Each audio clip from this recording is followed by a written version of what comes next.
So this is EE370, lecture 2. Okay. Now let's consider a very generic digital circuit. Let's say it has inputs going from I1, I2 all the way up to some IN. And let's say you have outputs such as O1, O2, etc. till some OK. Okay. Now, if you want to implement this digital circuit, one way how you could go about doing this is to get discrete off-the-shelf components and try and implement this on a PCB or a breadboard. Now, this is possible if your circuit is very, very small. Another possibility is you get a field programmable gate array or an FPGA, and then you program the hardware that you require onto that IC. This is a reasonable solution when you have reasonably low volumes of production, plus the specifications are such that it need not operate at very, very high frequencies, not cutting edge, and you require flexibility on the field. Now, I said low volume of production, but not necessarily. Even if it's high volume of production, you can get enough FPGAs and program it. But if it is really high volume of production and you need cutting edge performance, then the method to go about is to have an IC implementation. Now, if you are doing an IC implementation, again, there are two ways in which you can do this.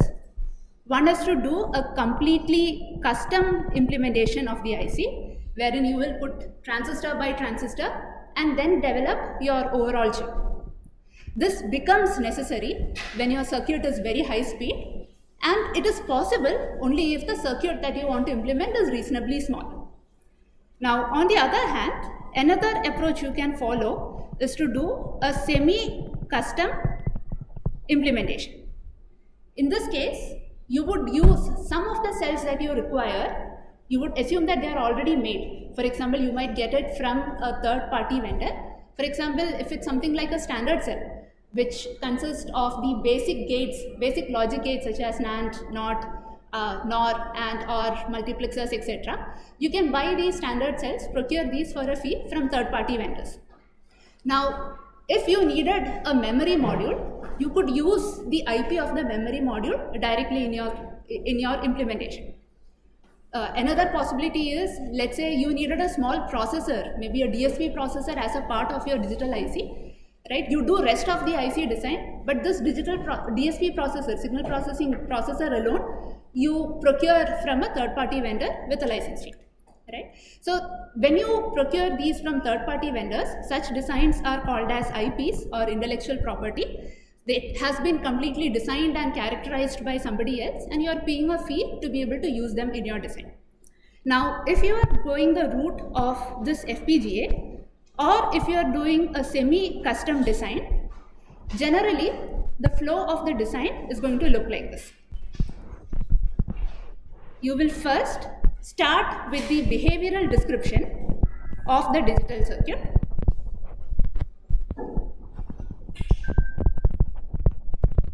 Okay. What do we mean by behavioral description? You know that these inputs and outputs are related by some specification, some sort of behavior. Maybe when I1 goes high, you want O1 to go 0, right? So you describe this sort of behavior in a specific language. So that becomes your initial behavioral level code, and then you take this through a process called as synthesis, and then you get what I called as a schematic equivalent. The correct term for this is RTL netlist, register transfer level netlist, right? You can think of this as a circuit in terms of the logic gates. So this is also called as a gate level netlist. Now, once you have this, you take this through another process, this called as place and route. And this gives you beautiful layouts like the layout of the processor I showed you in the previous class. And then you will run some test on this layout, and eventually you will be able to send it to a foundry for fabrication. So now let us focus on this first part of the design, where you need to describe your hardware in some language, right? I'm sure everybody has heard of Verilog and VHDL. We all know that these are called as hardware description language. But let me pose a very basic question to you, right? Why do we need separate hardware description languages? Why can't I simply describe my hardware? Why can't I write a code for my hardware in terms of C, C++, Java, Python, etc.? C programs execute sequentially while Verilog program, like all the model will work together. Why is that necessary? So the answer he has given is programs like C, MATLAB, Python, whatever you write, the statements are executed sequentially, one after the other. Whereas in Verilog, you have the provision to have multiple statements execute parallelly, right? So why do you think such feature becomes necessary? Because in real life, we can make all the models together. Right? So if you had a circuit with 20 inverters, the second inverter is not going to say, okay, I will not execute till the first inverter's result is ready. All those 20 inverters are operating in parallel. Anytime the input of any of those inverters changes, you will see the output also changing corresponding to that inverter. If the input of 10 inverters are changing at the same time, their outputs will also change at the same time, right? So in real life, all your hardware has parallel behavior. If you have an inverter here and a NAND gate here, all of them are operational at all times, provided you give them supply, VDD and ground, right? So we need to be able to capture this parallel behavior or this concurrent behavior, and the HDL languages, hardware description languages, have been designed specifically to achieve this. Anything else that you can think of? Let's say I want to represent a variable. Let me call that variable as A, and I want to assign the value 5 to it, 5 in decimal system, right? How many bits do you think A should have? In binary, what is 5? Right. In binary, 5 can be represented as 101, which means you need to have 3 bits, right?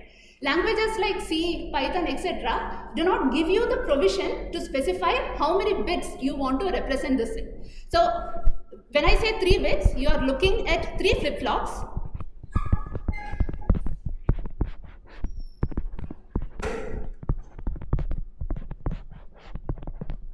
Right, I'm assuming this has to be stored. Then you are looking at 3 flip-flops holding the value 101, right? But if you are doing this in C or Python, how would you translate that in terms of the number of bits required to store this variable, right? So again, this provision is easily made available in languages like Verilog and VHDL. Therefore, to describe a hardware, we use languages such as Verilog, VHDL that have specific features that will help us determine what is the resource needed to describe the hardware and also capture the concurrent behavior of that hardware. Now let us look at, so I will formally introduce you to Verilog with slides of operators and all of that in a while. But before we formally shake hands and say hello to Verilog, let me try and give you an intuitive feel for it. Okay. So for that, I will quickly introduce you to the 2 major data types that you will use in Verilog. So one of them is a wire. Anytime you hear about a wire, what picture comes to your mind? A wire, right? So you can think of this as a wire that you used on your breadboard. It cannot hold a value. It is going to have the value that is continuously being driven onto it. If you don't drive any value onto it, it doesn't have a value. It's simply floating. So it becomes a high impedance node. Now, if you have declared a variable as a wire, this is either being driven by a port or you would have implemented this using a combinational circuit. So let me explain what we mean by driven by a port. So let's say you had some digital circuit. So these are its input ports, and let's say you had some output ports like this. Now this input port could be driving some logic gate inside your system, Now this particular net is being driven by the port.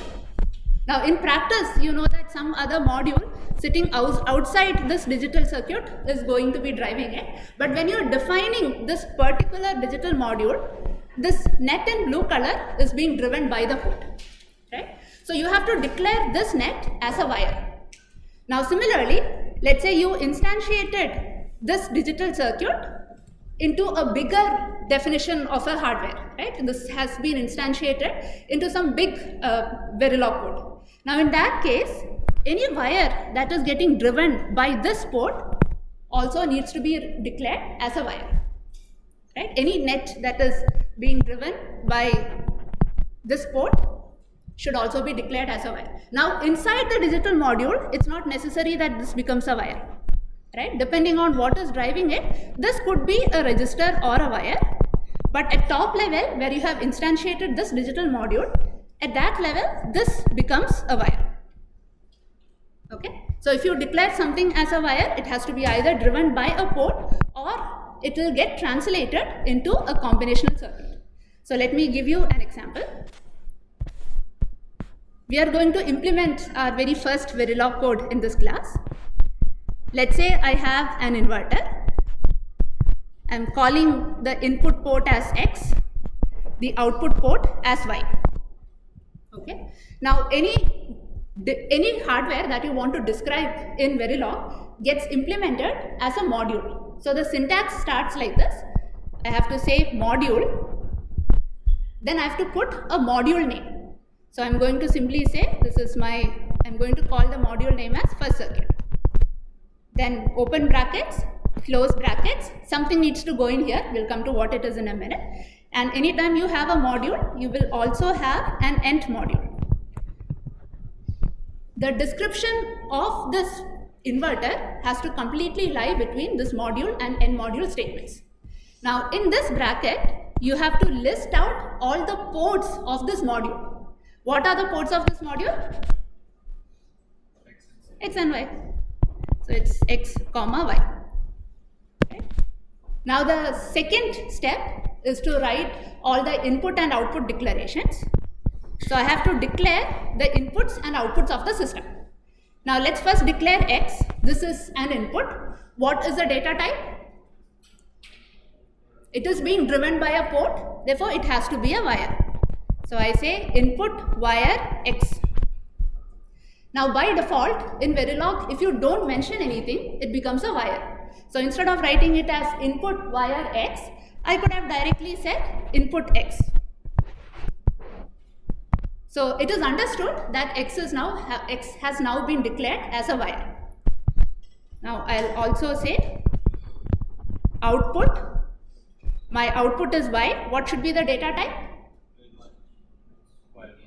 It actually can be a resistor or a wire, but right now I'm giving you an example of how a combinational circuit can be implemented using wire declarations. So I'll use input wire Y.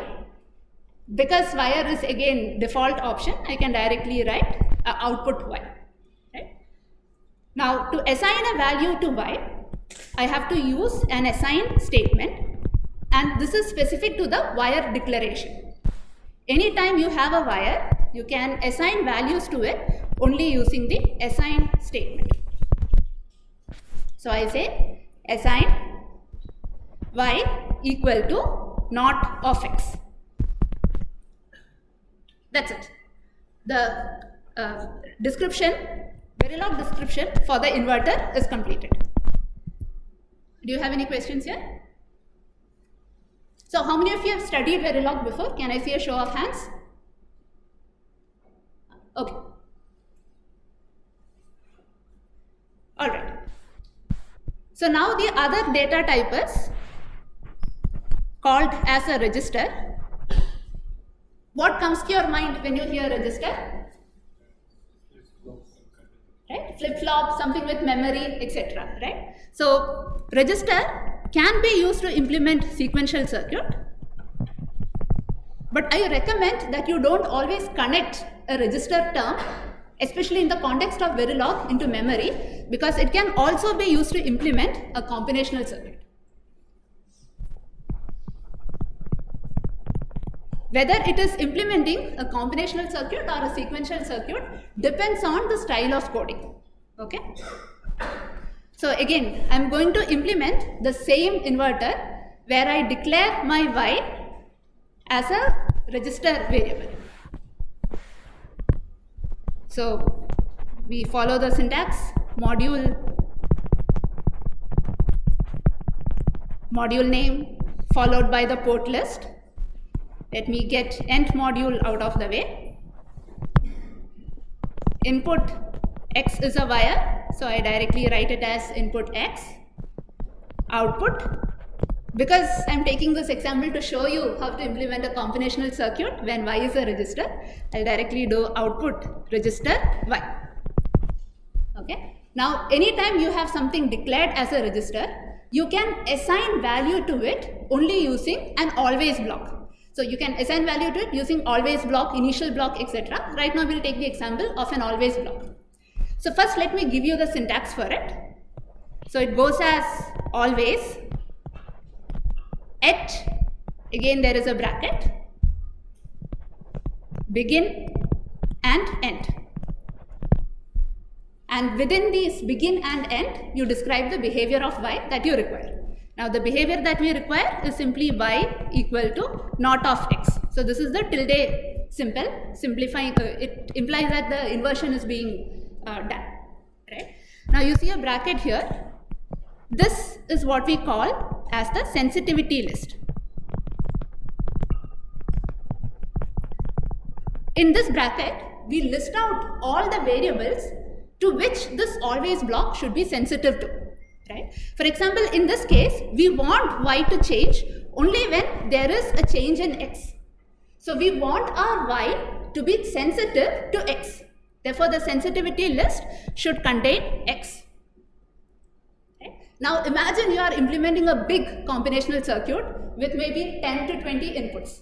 Right? So then you can potentially list out all of these inputs here, or an easier option is to say you are sensitive to all. So to do that, you simply put an asterisk sign here. Right? And this is commonly done. If you say always at star, then you are sensitive to all the variables that are being read inside that always block. So anything that is appearing on the LHS, if you were putting conditional statements like case or if else, then all the conditional variables, the variable on which you look at to make a decision, all of those variables are being read in. So all the variables on the RHS, sorry, not the LHS, variables on the RHS and all the conditional variables that you are reading in, all of them will be part of this at star. Is this clear? Okay. So to conclude, if you have a register, you can assign a value to it using the always block. You can also assign value to it using something called as an initial block. We will see what that is in some time. Right? So we have written two styles of code, two types of code, wherein the variable Y has been declared as a wire in one case. It has been declared as a register in the other case. And you see that the final circuit implementation is still the same. Is that okay? So now if I want to implement a combinational circuit, right, I could declare it as either a wire or a register, right? Now as designers, we will naturally have a question, what should I choose by default, right? If I can implement a combinational circuit using a wire as well as a register, then should I prefer a wire or a register? Is there a benefit for one among the other, right? Do you have any answers? Right, so let me push you to the answer with some examples. Let's say we want to implement a mux.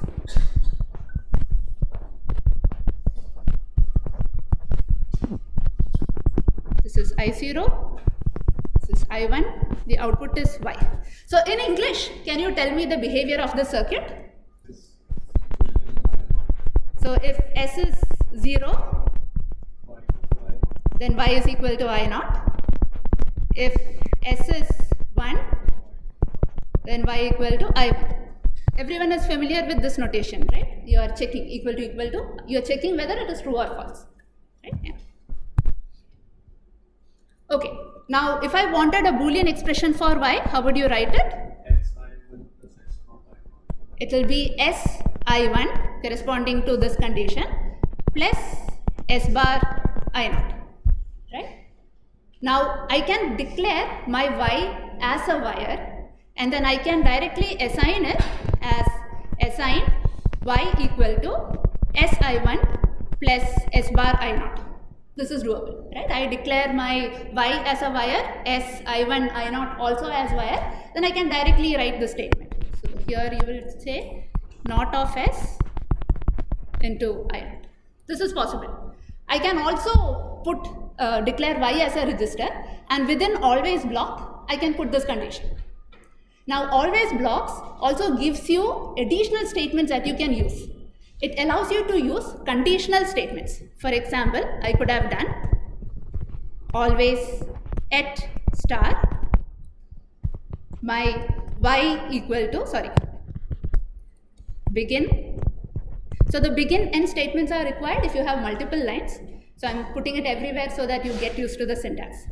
So you can say if s equal to 0, then you do y equal to I0, else y equal to I1, end. This is one possibility. Another possibility is I could have said always at star begin. I can use a case statement. Everyone is familiar with the case statement from other programming languages that you have done, right? Yeah. So case s, if the s value is 0, then y equal to I0. If it is equal to 1, then y equal to I1. End case and end the always block. Now, for this particular mux, which is a 2:1 mux, you might still prefer this method because it's a short one line, right? But imagine you are implementing a 16:1 mux, right? Now, for a 16:1 mux, you can potentially evaluate the expression like this, right? But it's going to take you some time. You are likely to make a mistake as you are typing out the equation, and if you make a mistake, you are likely to take more time to debug it. And if you share your code with a friend, your friend is going to take some time to figure out what is the functionality that you're trying to implement. Whereas if you write it as a case statement or a if statement, in this particular case, a case statement can explain the behavior of a 16:1 mux very beautifully, right? So depending on the functionality you are trying to implement, you may want to use a wire because it's easier to code and it takes one line. But if the functionality is huge, a always statement with a case or if else might be more readable and can save you time in the long run. Is this okay? Any questions? Right? Then we move on to the sequential circuit implementation. But before that, let's all mark our attendance through academy once. If the so if you have written the code like this, right? The synthesis tool has certain set of cells available with it, right? Now, if the set of cells available with it includes a mux, then this is the most optimal implementation for either of them, right? Now, if it doesn't include a mux and it has some AND OR gates, then it might implement it based on the AND OR gates, etc. Now, it can also depend on whether you are using any of the partial outputs from the AND OR gates. Let's say you are using one partial output from that to implement something else. Now the tool might recognize it and optimize in such a way that instead of implementing this using a mux, you implement it with AND OR and then take out the partial outputs for other purposes, right? But typically, if there are no other complications, you implement it like this, it goes straight to a mux. The tool has a lot of optimization algorithms inbuilt to it. So it might be able to recognize that certain things are needed, not needed, and optimize accordingly. But in general, if I have to make a very generic statement, I would say both of them are likely to be implemented as a mux. Okay, so then let's look at the flip-flop.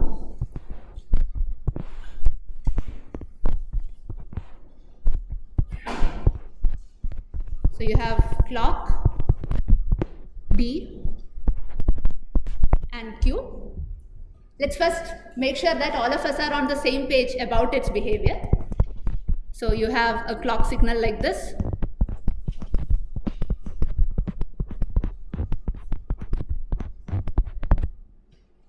Let's say the data is varying like this.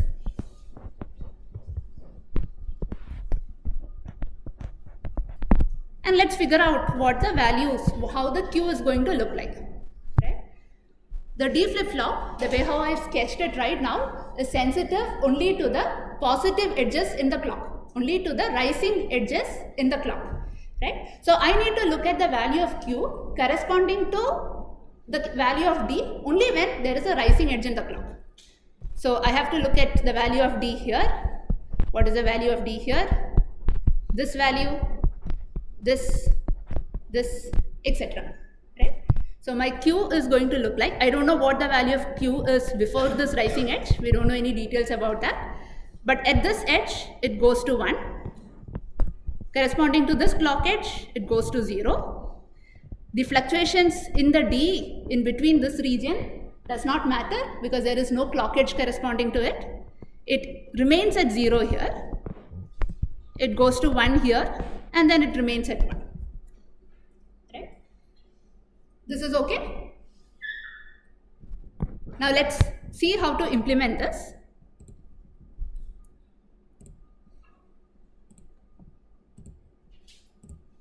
Right? So this is the circuit we are trying to implement.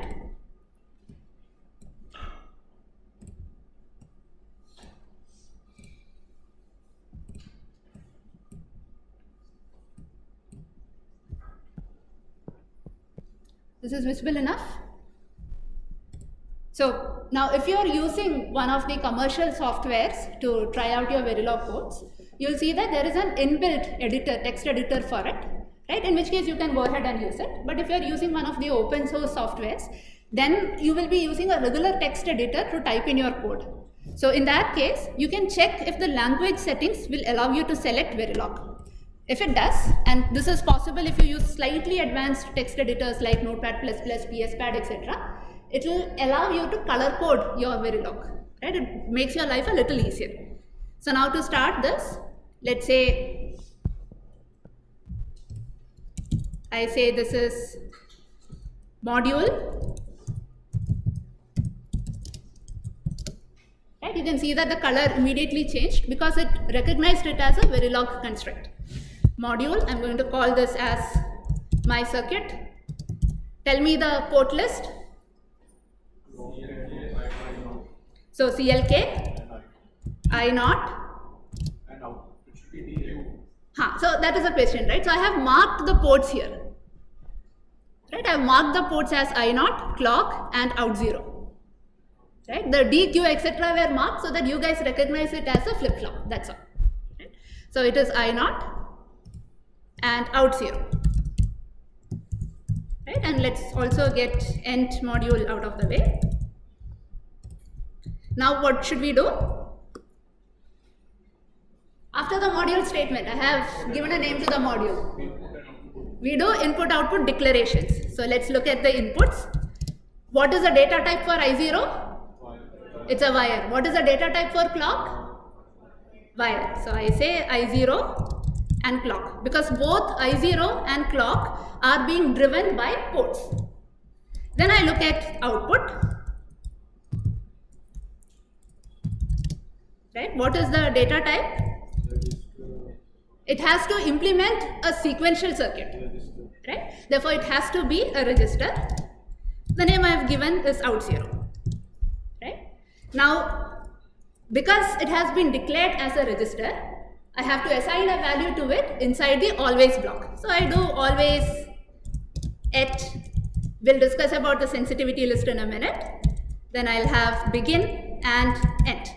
Now what should be inside the sensitivity list? What is my output, out 0, sensitive to? I0 and clock. So the answer is it is sensitive to I0 and clock.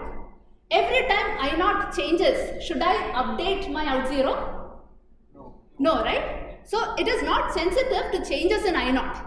It is sensitive to changes in clock. Right? Am I sensitive to all sorts of changes in the clock? No. I need to update my out 0 whenever there is a positive edge in clock. Therefore, the sensitivity list is simply pos edge of clock. Right? And what is the condition I write here? Whenever there is a pause edge of clock, that is when I need to update my out 0, and out 0 will be equal to I naught. Did you notice something? Instead of simply writing equal to, I have written it as less than or equal to. So with this we come to the two types of assignments you can do inside an always block. So within an always block, you can do either what we call as a blocking assignment. A blocking assignment is simply equal to, or you can do a non-blocking assignment. And this is less than or equal to. Okay. So now let's look at how I'm going to give you a code snippet. The same code I'll copy and make it with non-blocking assignment, and we'll investigate how the hardware is going to look like. So let's say we have always at pause edge of clock. Begin. I'm going to assume that we have some variables A, B, C and D. A is the input, which is of wire data type. B, C and D have been declared as registers. And I'm simply going to do B equal to A, C equal to B and D equal to C and end. And I copy the same thing. And here I make it non-blocking assignment. Okay. So now we said that if you have a Verilog code with, let's say, 10 always blocks, all these 10 always blocks are executed concurrently. They are operational in parallel fashion. But within an always block, whether these statements are executed in a parallel fashion or whether they are executed sequentially, one after the other, is determined by whether you do a blocking statement or a non-blocking statement. If you do a blocking statement, then the rest of the statements are blocked till the first statement is executed. So the first statement is executed, the value is assigned to B. Then you execute the second statement, value is assigned to C, and then you will execute the final statement. Whereas if you do a non-blocking statement, everything on the RHS is evaluated at once, right? You evaluate everything and then you assign the values to the LHS in one go. So effectively, all of these statements are active in parallel, right? So let me show you the behavior first, then we will figure out the hardware. So let's say I have a clock edge like this.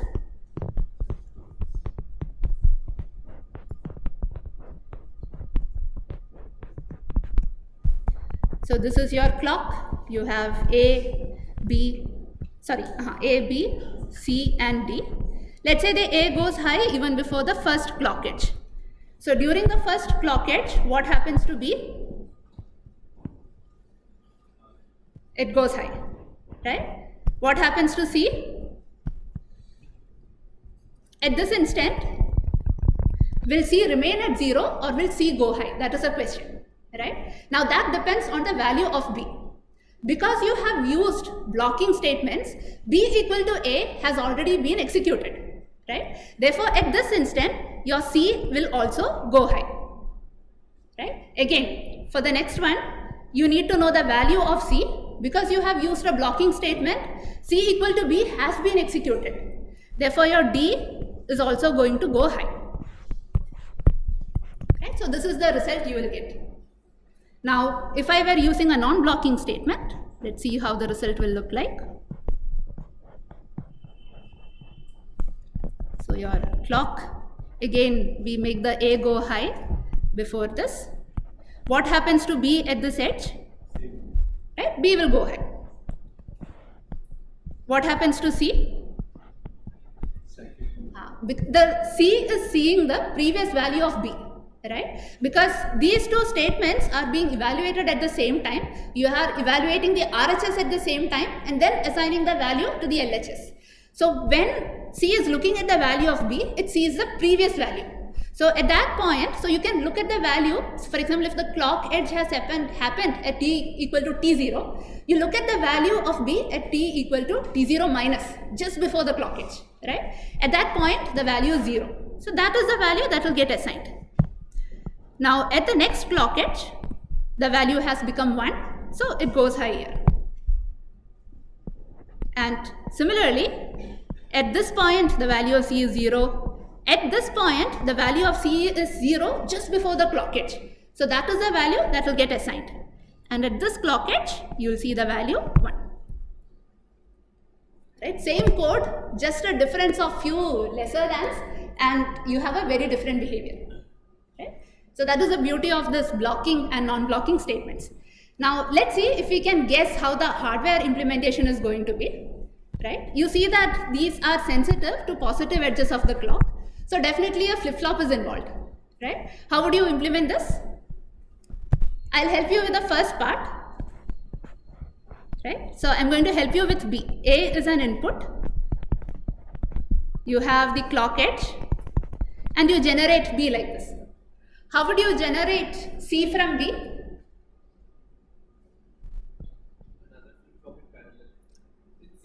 Parallel, okay, it should be in series, right? This B has to be fed into another flop. You clock it with the same signal. This becomes your C. Right? How do you generate D? You repeat the same procedure. Right? And this is your D. Right? So you write a code like this, it gets translated to this hardware. Okay. Now, any guesses on what happens to this code? The first one? These are in parallel. So your suggestion is have 3 flops like this.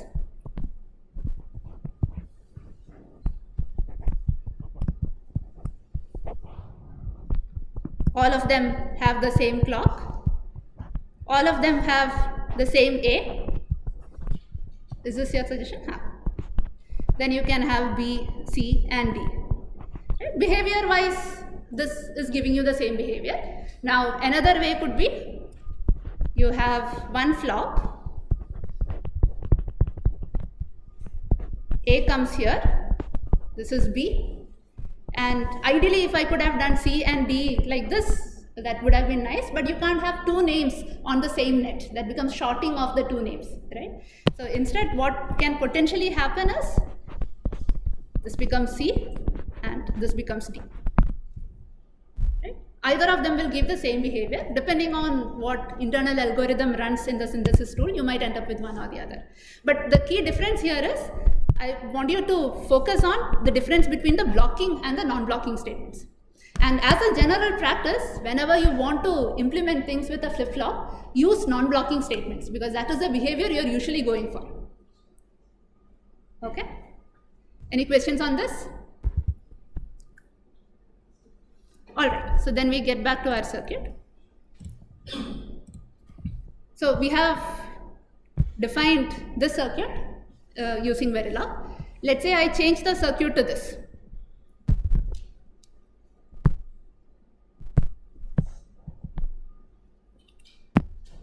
Okay, so now instead of one flop, you have 2 flip-flops. You have one is being clocked by a clock, the other one has the clock signal clock 1. Right? Now help me change this. Let's start with the module definition. What change do you need to see here?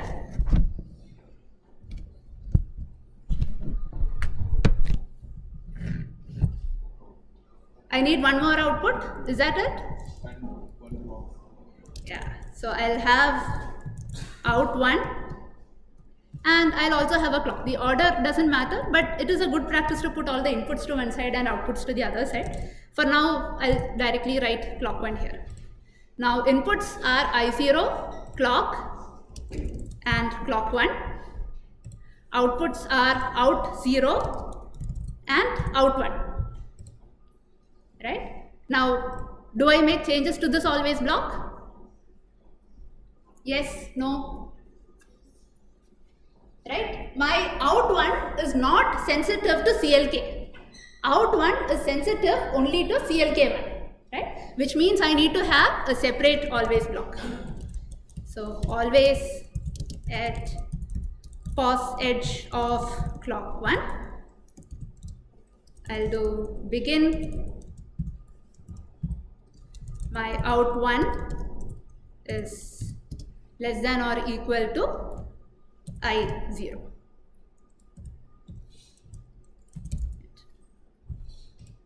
Alright, so now we have a circuit with 2 flip-flops, both sensitive to different clock edges. Is this okay? Right? Then I give you the next circuit. Yes? Can't you just write pause statement in previous service block? You want to write? Pause statement in So let me write it out for you. So this is what you want to do, right? Or pause edge of clock 1, and then you say out 1 less than or equal to I0. Is this what you wanted to do? By the way, if you want to comment in Verilog, so if it's a single statement that you want to comment, this is how you would comment it. Multiple statements, you begin the commenting like this and you end it like this. Right? Can you tell me if this is correct or wrong? Right? Why do you say it is wrong? Because the flip-flop is changed with clock 1 also. Correct. Right? Now your out 0 will also change with clock 1.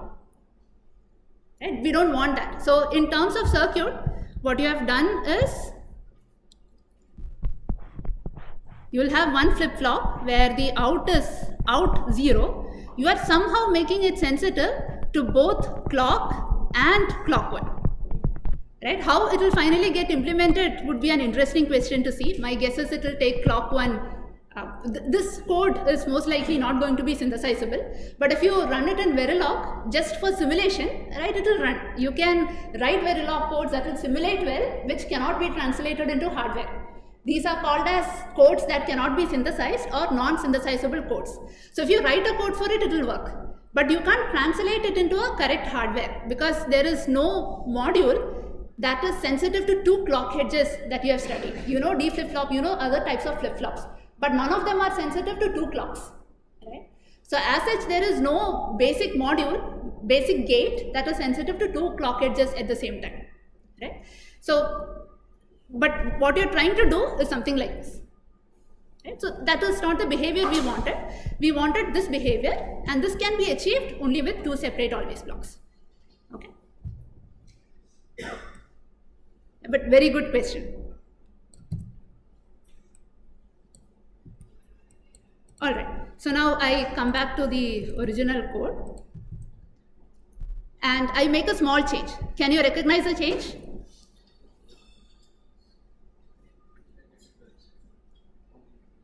What is the change I have made? Right, I put a tiny circle on the clock path for the flip-flop here. Right? So it simply means that now the clock is sensitive to falling edges in the, the flip-flop is sensitive to the falling edges in the clock. Right? So what change do I make here? Make clock as not clock. I could either make it not clock or directly say neg edge of clock. Right? This corresponds to the behavior of the flip-flop. The flip-flop is sensitive to falling edges of the clock. Right? If you say pause edge of not clock, then that corresponds to clock inverted being given to a flip-flop that is sensitive to positive edges. That's not the functionality. The functionality is you're feeding in a clock to a flip-flop that is sensitive to negative edges. Overall behavior wise, it might look same. But let's say in your circuit, you had flip-flops that are sensitive to negative edge, right? Then this is how it would look like. And the code corresponding to that is this. Right now, if your circuit had both flip-flops sensitive to positive edge and sensitive to negative edge, you might implement it like this or like this to get the final behavior. But this particular circuit corresponds to this code.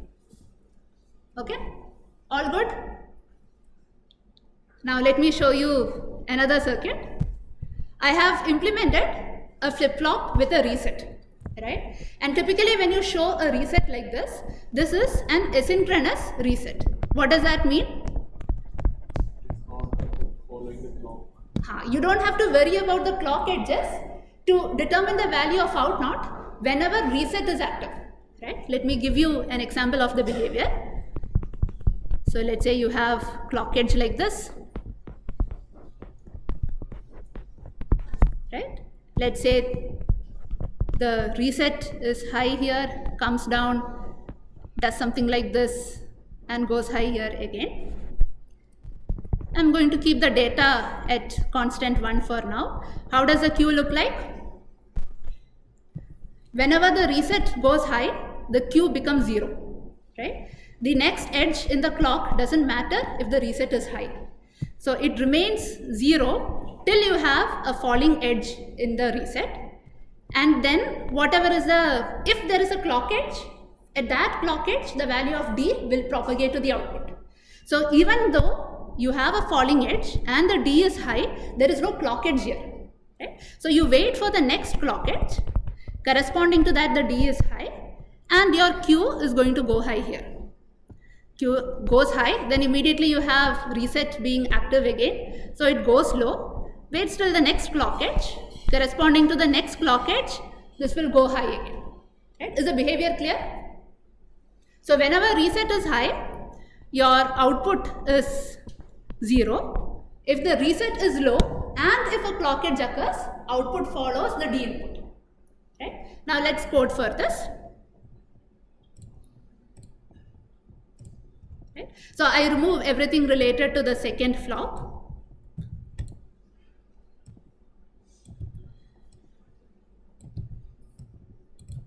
Okay. So now tell me, what is my flop sensitive to? It is of course sensitive to the negative edges of the clock because I have the circuit like this. It is also sensitive to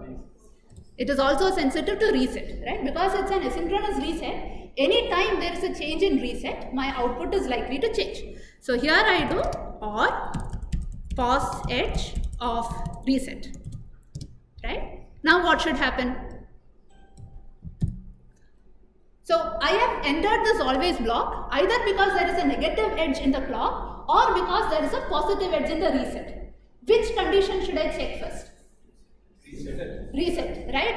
Because if reset is active, it doesn't matter if I have a clock edge or not. So I first have to check reset. So how do I do that? So I say if reset is equal to 1, because I have entered the block because of a positive edge in reset. Reset value is expected to have gone from 0 to 1, so I need to check if the reset is 1, right? So if reset is equal to 1, then what should my out 0 be? It should be equal to 0, else your out 0 should be equal to I out, right? Any questions on this code? So now let me, Oh yes, I did not declare reset as an input, thanks. So this is reset. What is the data type? Yes, it's a wire, right? Because it's driven by a port, so I put reset here. Okay, so now let me ask you this. How many bits is needed to represent the 0? How many bits are required? 1 is sufficient, right? But I have not explicitly said that it has to be 1 bit.